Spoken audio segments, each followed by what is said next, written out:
શું મિત્રો તમે કલ્પના કરી શકો છો કે સોનાના પહાડ, હીરા મોતીના ઢગલા અને અસંખ્ય ખજાના અને આખા રાજ્યની સંપત્તિ પણ ભગવાન શ્રી કૃષ્ણના વજન જેટલી ન થઈ શકે.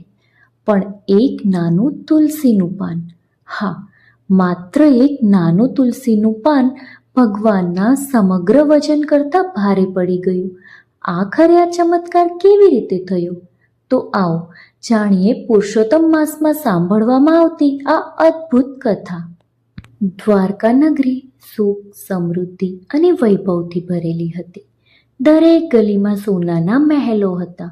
બજારોમાં હીરા અને મોતી વેચાતા હતા. લોકો ખુશહાલ જીવન જીવતા હતા.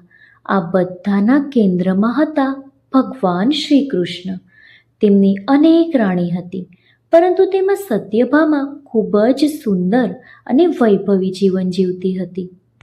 સત્યભામાના મહેલમાં સોનાના થાંભલા હતા, હીરાથી જડિત સિંહાસન હતું, સેવકોની કોઈ જ કમી નહોતી.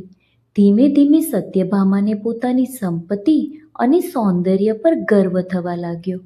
સત્યભામાને લાગતું હતું કે દુનિયામાં તેમના જેટલા ભાગ્યશાળી સ્ત્રી કોઈ જ નથી. એક દિવસ દેવર્ષિ નારદ મુનિ દ્વારકામાં આવ્યા. નારદ મુનિ ભગવાનની લીલા સમજાવતા અને લોકોના અહંકારને દૂર કરતા હતા. નારદ મુનિ ફરતા ફરતા સીધા જ સત્યભામાના મહેલમાં પહોંચ્યા. સત્યભામાએ તેમનું સ્વાગત કર્યું, તેમને ખૂબ પ્રેમથી આવકાર આપ્યો, સુવર્ણ થાળીમાં ભોજન પીરસ્યું. નારદ મુનિ આ બધું જોઈ અને સ્મિત કરવા લાગ્યા. તેમને સમજાઈ ગયું કે સત્યભામાના મનમાં અહંકાર પ્રવેશી ગયો છે. નારદ મુનિએ સત્યભામાને પૂછ્યું, હે દેવી, શું તમે ભગવાન શ્રી કૃષ્ણને સૌથી વધુ પ્રેમ કરો છો? સત્યભામાએ ગર્વથી કહ્યું, આમાં શંકા જ શું છે?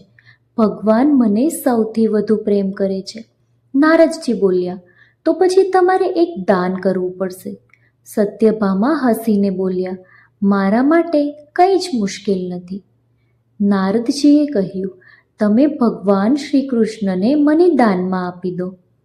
નારદજીની આવી વાત સાંભળી અને આખો દરબાર ચોંકી ગયો. પણ અહંકારમાં ભરાયેલી સત્યભામાએ તરત જ હા પાડી દીધી. નારદજીએ વિધિપૂર્વક સંકલ્પ કરાવ્યો અને નિયમ પ્રમાણે શ્રી કૃષ્ણ ભગવાન હવે નારદજીના દાસ બની ગયા. નારદ મુનિ શ્રી કૃષ્ણને સાથે લઈ અને મહેલની બહાર નીકળવા લાગ્યા. હવે સત્યભામાને પોતાની ભૂલ સમજાઈ. તેઓ નારદજી પાસે રડવા લાગ્યા કે મને મારા સ્વામી પાછા જોઈએ છે. નારદજી બોલ્યા, દાન પાછું લઈ શકાતું નથી. સત્યભામાએ નારદજીને ખૂબ વિનંતી કરવા લાગ્યા. ત્યારે નારદજીએ કહ્યું કે આનો એક ઉપાય છે. જો તમે શ્રી કૃષ્ણના વજન જેટલું જ સોનું અને સંપત્તિ તુલામાં મૂકો તો હું તમને પાછા આપી દઈશ. નારદજીની આ વાત સાંભળીને સત્યભામા તો ખુશ થઈ ગઈ. તેમણે વિચાર્યું કે તેમની પાસે તો અઢળક સંપત્તિ છે. બીજા દિવસે વિશાળ તુલા તૈયાર કરવામાં આવી. એક પલ્લામાં ભગવાન શ્રી કૃષ્ણ બેઠા છે અને બીજા પલ્લામાં સત્યભામાએ સોનાની ઈંટો મૂકવાની શરૂઆત કરી.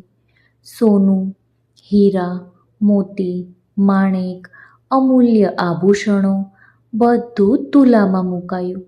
પરંતુ શ્રી કૃષ્ણનું પલ્લું જરાય ઊંચું થયું નહીં. સત્યભામાએ પોતાનો આખો ખજાનો લાવી દીધો. મહેલની તમામ સંપત્તિ મૂકી દીધી. બીજી રાણીઓએ પણ પોતાની સંપત્તિ આપી દીધી, પણ છતાં પણ તુલા હલી પણ નહીં. ત્યાંના લોકો ખૂબ આશ્ચર્યમાં પડી ગયા. સત્યભામાના ચહેરા પરથી ગર્વ ગાયબ થઈ ગયો. હવે તેમની આંખોમાં આંસુ હતા. ત્યારે રૂકમણી ત્યાં આવ્યા. તેમણે આખી ઘટના સાંભળી અને રૂકમણી ભગવાનના પરમ ભક્ત હતા. તેમણે કહ્યું, ભગવાનની સંપત્તિથી નહીં, ભગવાનને તો ભક્તિથી જીતી શકાય છે. બધા લોકો રૂકમણીજી સામે જોવા લાગ્યા. રૂકમણીજીએ એક નાનું તુલસીનું પાન લીધું અને આંખો બંધ કરી અને તેઓ ભગવાનનું એટલે કે શ્રી કૃષ્ણ ભગવાનનું સ્મરણ કરવા લાગ્યા અને તુલસીના પાન પર લખ્યું શ્રી કૃષ્ણ પર્ણમસ્તુ અને પછી તે પાન તુલામાં મૂક્યું. એ જ ક્ષણે ભારે ચમત્કાર થયો. તુલા તરત જ સંતુલિત થઈ ગઈ. સોનાના પહાડ કરતાં પણ એક નાનું તુલસીનું પાન ભારે પડી ગયું અને આખી દ્વારકા આશ્ચર્યમાં પડી ગઈ. ભગવાન શ્રી કૃષ્ણ સ્મિત કરીને બોલ્યા કે હે સત્યભામા, સંપત્તિ મને પ્રિય નથી, મને તો ભક્તિ પ્રિય છે. જે તુલસીના પાનમાં પ્રેમ, શ્રદ્ધા અને સમર્પણ હોય છે તે મારા માટે સમગ્ર બ્રહ્માંડ કરતાં પણ વધુ મૂલ્યવાન છે.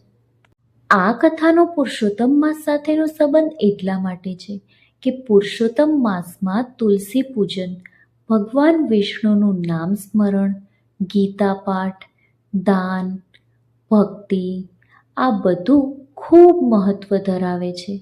માન્યતા છે કે આ મહિનામાં એક તુલસીનું પાન પણ સાચી શ્રદ્ધાથી અર્પણ કરવામાં આવે તો ભગવાન અત્યંત પ્રસન્ન થઈ જાય છે.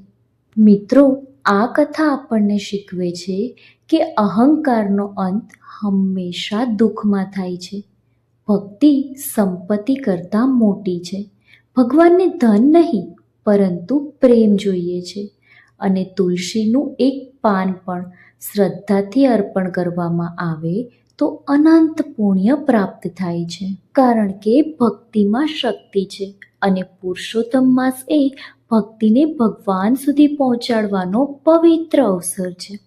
મિત્રો, તમને જો આ કથા ગમી હોય તો કમેન્ટમાં જરૂરથી લખો જય શ્રી કૃષ્ણ. તેમજ મારી આ કથાને લાઈક અને શેર કરો. તેમજ બીજી આવી કથા સાંભળવા માટે મારી ચેનલને સબસ્ક્રાઈબ કરી લેજો. Thank you for watching. જય પુરુષોત્તમ ભગવાન.